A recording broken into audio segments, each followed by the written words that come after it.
Plus de 24 heures après l'attaque d'Istanbul, la revendication est donc venue de l'État islamique. Le groupe djihadiste endosse la responsabilité de l'attentat contre une boîte de nuit qui a fait 39 morts dans la nuit du Nouvel An.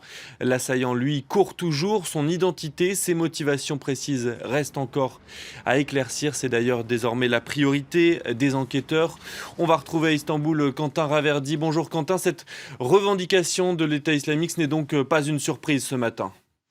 Non, déjà depuis hier, la piste de l'État islamique était privilégiée par les analystes, même si le gouvernement turc, lui, se gardait bien de faire le moindre commentaire. Alors vous l'avez dit, dans le communiqué de l'agence de presse de l'organisation djihadiste, les djihadistes se félicitent de cette attaque. Je cite, un soldat héroïque du califat qui a frappé une des boîtes de nuit les plus connues, où les chrétiens célébraient leur fête d'apostat. Donc vous le disiez, c'est pas la première fois que Daesh prend pour cible la Turquie, c'est la 7e attaque en l'espace d'un an et demi, des attaques qui visent généralement des civils, soit dans le sud-est du pays, une région à majorité kurde, mais également les grandes métropoles de l'ouest de la Turquie, comme à Istanbul.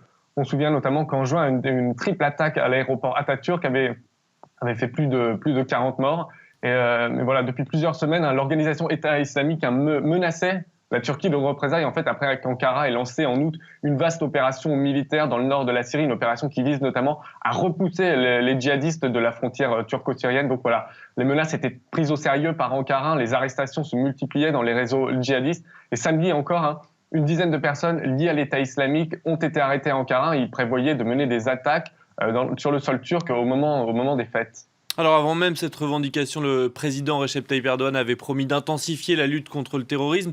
Que peuvent faire les autorités pour enrayer cette spirale ?